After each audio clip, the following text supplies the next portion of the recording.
আল্লাহ তাআলা আসমান জমিন পাহাড় পর্বত যা কিছু বানিয়েছেন সব কিছু আল্লাহ তাআলা বলেছেন কোন হয়ে যাও, হয়ে গেছে। কিন্তু আল্লাহ রব্বুল আলামিন শুধুমাত্র কেবলমাত্র নিজের কুদরতি হাত দ্বারা সৃষ্টি করেছেন তার প্রিয় বান্দাদেরকে। তার প্রিয় বান্দাদেরকে আল্লাহ তাআলা সৃষ্টি করেছেন কুদরতি হাত দিয়ে, বড় মহাব্বত করে আল্লাহ তাআলা সৃষ্টি করেছেন। কাজেই বান্দা যদি কোনো অপরাধ করে ফেলে, কোনো অন্যায় করে ফেলে, বান্দা যদি আল্লাহ তাআলার দরবারে খাস দিলে তওবা করে, তো আল্লাহ তাআলা তার ওই প্রিয় বান্দাকে মাফ না করে পারেন না। এজন্য প্রিয় হাজিরিন, আমরা গুনাহ করে ফেলি, গুনার পরে যদি আমরা তওবা করি তো আল্লাহ রব্বুল আলামিন আমাদের উপরে খুশি হয়ে যাবেন, এমনকি আল্লাহ তাআলা আমাদের জিন্দেগির সমস্ত গুনাহ মাফ করে। হাদিসের কিতাবের মধ্যে এসেছে আত-তাইবু মিনাজ যামবি কামাল্লা যামবালা,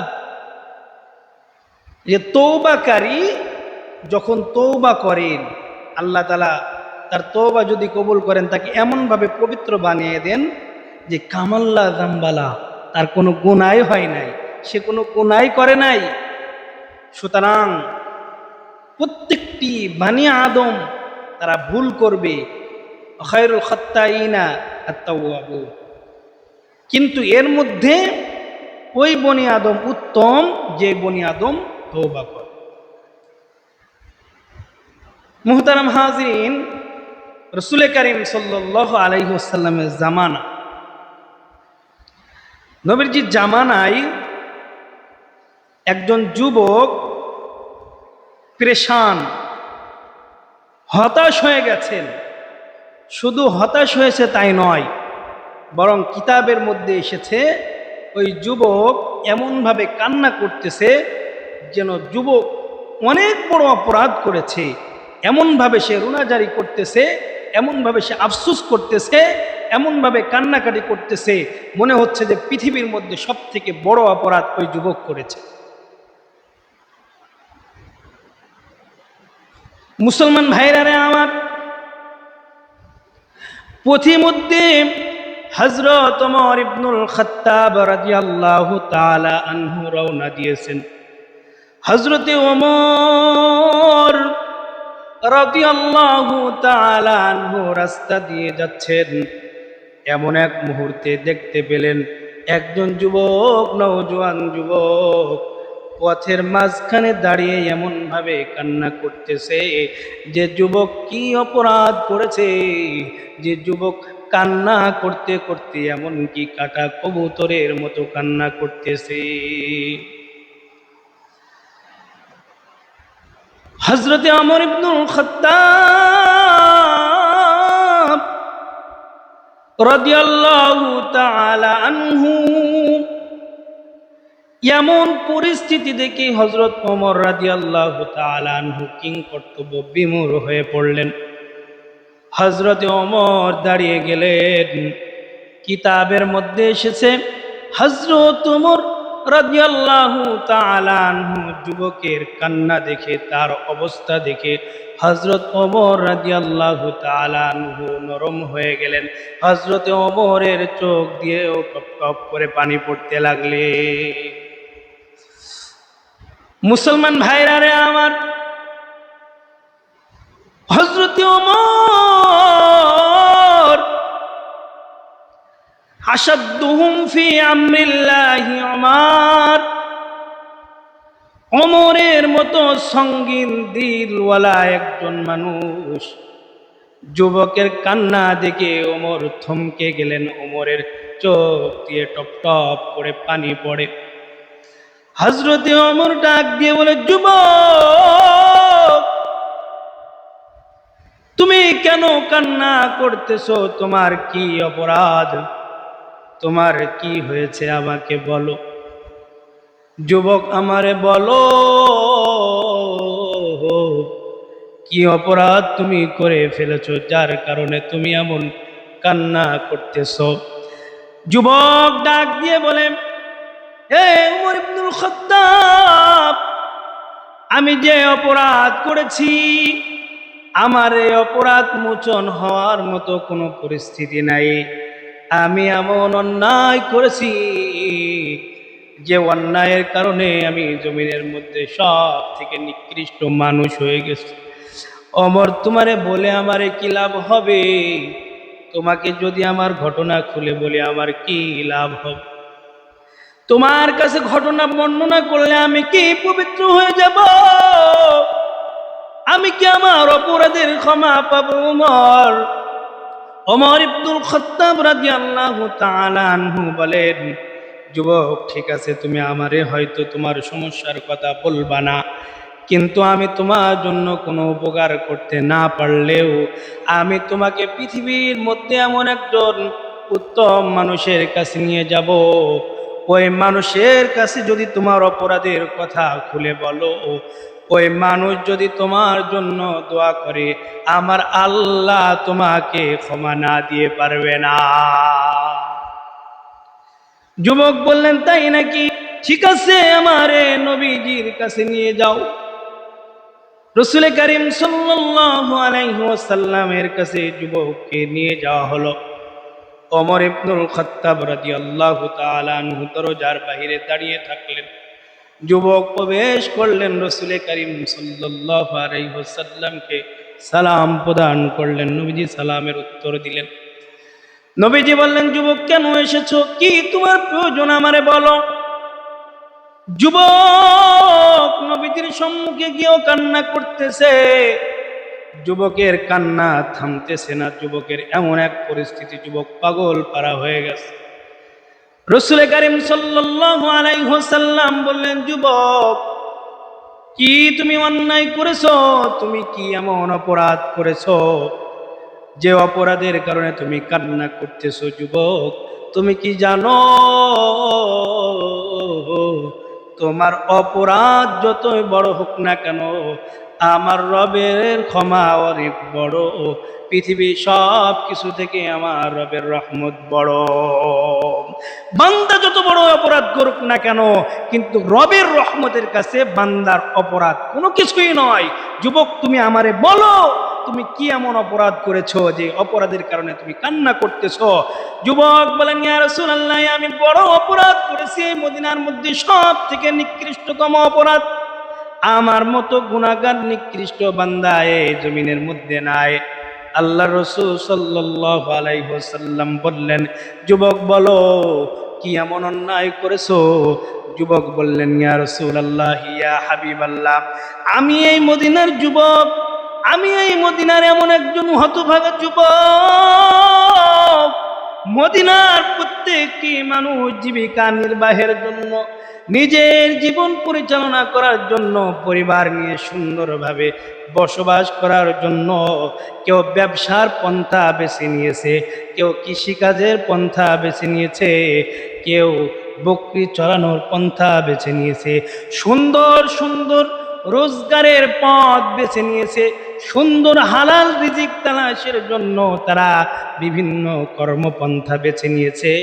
ইয়া রাসূলুল্লাহ, ইয়া হাবিবাল্লাহ, কিন্তু আমি এমন একজন যুবক যে কিনা নিজের জীবনের জীবিকা নির্বাহের জন্য এমন একটি অপরাধের পথ বেছে নিয়েছি, এমন একটি নিকৃষ্ট পন্থা বেছে নিয়েছি, আসমান জমিনের মধ্যে এমন নিকৃষ্ট পন্থা নাই। যুবককে নবীজি বললেন, যুবক, বলো তুমি কি এমন অপরাধের পন্থা বেছে নিয়েছো? ডাক দিয়ে বলেন, ইয়া রাসূলুল্লাহ, ইয়া হাবিবাল্লাহ, আমি মদিনার এমন একজন যুবক, যখন মদিনার মধ্যে কোনো মানুষ মারা যায়, ওই ব্যক্তিকে অথবা ওই মহিলাকে যখন কোনো মানুষরা যখন দাফন কাফন শেষ করে বাড়িতে চলে আসে, আমি যুবক রাতের বেলায় গিয়ে আমি সুন্দর পদ্ধতিতে আমার মতো আমার কৌশলে আমি কবরের এক পার্শ্ব খুঁজে, এক পার্শ্ব খোদাই করে, এক পার্শ্ব খনন করে আমি যুবক ওই মৃত ব্যক্তির কাফন চুরি করে থাকি। এমনকি ওই কাফন আমি বাড়িতে নিয়ে এসে সুন্দরভাবে পরিষ্কার করে আমি ওই বাজারে বিক্রি করে যে দিরহাম হয়, যে ওই দিনার দিয়ে আমি আমার পরিবার পরিজন নিয়ে আমি আমার জীবিকা নির্বাহ করি। যুবক বললেন, ইয়া রাসূলুল্লাহ, ইয়া হাবিবাল্লাহ, ঘটনাক্রমে মদিনার একজন আল্লাহর বান্দী গত রাতে ইন্তেকাল করেছিল। নিয়ম অনুযায়ী মদিনার মানুষগুলো তাকে সুন্দরভাবে দাফন কাফনের ব্যবস্থা করেছে। দাফন কাফনের ব্যবস্থা করার পর আমি আমার নিয়ম অনুযায়ী আমি যখন রাতের বেলায় কাফন চুরি করতে গেলাম, আমি কবর খনন করে যখন কাফনটা খুলে ফেললাম, আমার মাথার মধ্যে শয়তান এমনভাবে ওয়াসওয়াসা দিতে লাগলো, আমার বিবেকের মধ্যে এমনভাবে, আমার ভিতরে এমনভাবে ওয়াসওয়াসা তৈরি করলো, আর শয়তান আমার ঘাড়ের মধ্যে এমনভাবে সওয়ার হলো। শয়তান আমাকে প্রমন্ত্রণা দিতে লাগলো, যুবক তুমি কি জানো এই মদিনার মধ্যে আজকে কে ইন্তেকাল করেছে? কার কাফন তুমি চুরি করার জন্য এই কবরস্থানে এসেছো? যুবক তুমি কি জানো মদিনার মধ্যে এমন রূপবতী, এমন সুন্দর আদিবা জামিলা মানুষ, এমন সুন্দর মহিলা মদিনার মধ্যে আর দ্বিতীয়টা নাই। কাজে যুবক তুমি সুযোগ পেয়েছো এই মৃত মহিলার সাথে তোমাকে জিনা করতে হবে। ইয়া রাসূলুল্লাহ, ইয়া হাবিবাল্লাহ, আমার অন্তরের মধ্যে শয়তান এমন ভাবে চড়ে বসলো, আমি যুবক এমন এক শয়তানের ওয়াসওয়াসায় পড়ে গেলাম। আমি ওই মদিনার মৃত মহিলার সাথে আমি ওই মদিনার মৃত মহিলার সাথে জিনা করে ফেললাম।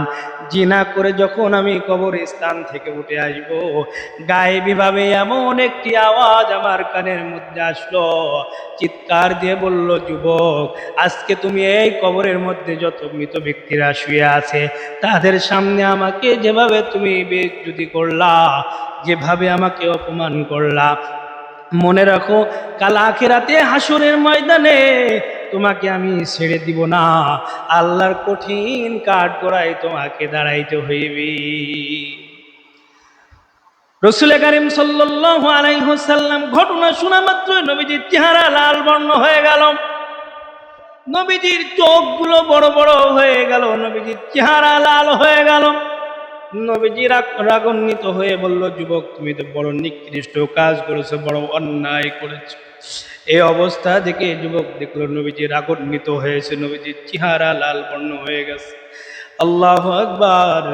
যুবক মনে করলো নবীজি যদি এই মুহূর্তে আমাকে কোনো কিছু বলে ফেলে তাহলে তো আমি ধ্বংস হয়ে যাব।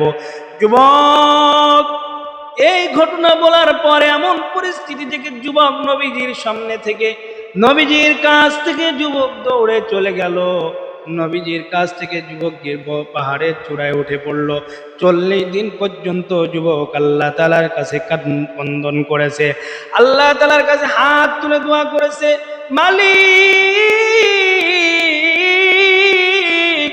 অপরাধ করে ফেলেছি, তুমি যদি আমাকে মাফ না করো, আমাকে ক্ষমা করার মতো কেউ নাই। মালিক তুমি যদি আমারে মাফ না করো, দুনিয়ার মধ্যে আমাকে মোচনকারী কেউ নাই। আল্লাহ তুমি আমারে মাফ করে দাও, আমি দিল থেকে তওবা করতেছি। যুবক 40 দিন পর্যন্ত ক্রন্দন করতে করতে যুবকের চোখ দিয়ে রক্ত বের হয়ে গিয়েছে। 40 দিন পর নবীজির কাছে জিবরাইল হাজির। নবীজিকে এসে বলেন, ইয়া রাসূলুল্লাহ, ইয়া হাবিবাল্লাহ, আসমান জমিনের সব কিছু সৃষ্টিকারীকে? নবী সাল্লাল্লাহু আলাইহি ওয়াসাল্লাম বলেন, আল্লাহ। নবীজিকে জিজ্ঞাসা করা হলো, তামাম পৃথিবীর মাখলুকের রিজিক দানকারীকে? নবীজি বলেন, আল্লাহ। পৃথিবীর সমস্ত মানুষের ক্ষমাকারীকে? নবীজি বলেন, আমার আল্লাহ। কিন্তু জিবরাইল হঠাৎ এই প্রশ্ন করার কারণ কি? জিবরাইল বলেন, ইয়া রাসূলুল্লাহ, ইয়া হাবিবাল্লাহ, আজ থেকে 40 দিন পূর্বে একজন যুবক আপনার কাছে এসেছিল তার অপরাধের কথা বলবার জন্য, কিন্তু সে তওবা না করে আপনি তার উপরে রাগান্বিত হয়েছেন। এই অবস্থায় যুবক আপনার কাছ থেকে দৌড়ে কোথায় হারিয়ে গিয়েছে, আপনি কি তার খোঁজ জানেন নাকি? নবীজি বলেন, সত্যি তো, ওই আমার বান্দার, ওই আমার উম্মতের খোঁজ তো আমি জানি না।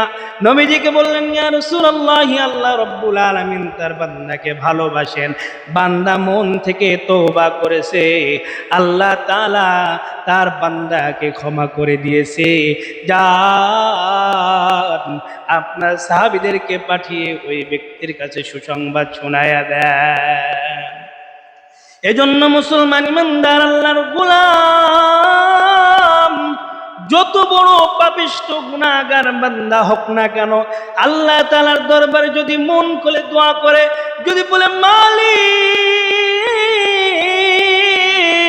আয় আল্লাহ, অপরাধ করেছি, তুমি আমারে মাফ করে দাও, আল্লাহ তাআলার কাছে যদি কেউ খাস দিলে তওবা করে, আল্লাহ তাআলার কাছে যদি কেউ খাস দিলে তওবা করে, আল্লাহ রব্বুল আলামিন তার বান্দাকে ক্ষমা করে দেন। আল্লাহ তাআলা বলেন, কুল ইয়া ইবাদিয়াল্লাযীনা আসরাফু আলা আনফুসিহিম লা তাকনাতু মির রাহমাতিল্লাহ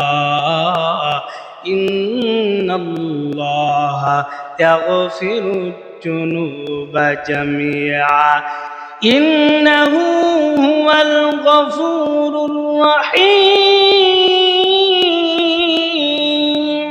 আল্লাহ তাআলা বলেন, তুমি পাহাড় সম গুনাহ করেছো, গুনাহ করতে করতে আসমান জমিনের ফাঁকা জায়গাগুলো তুমি পূরণ করে ফেলেছো।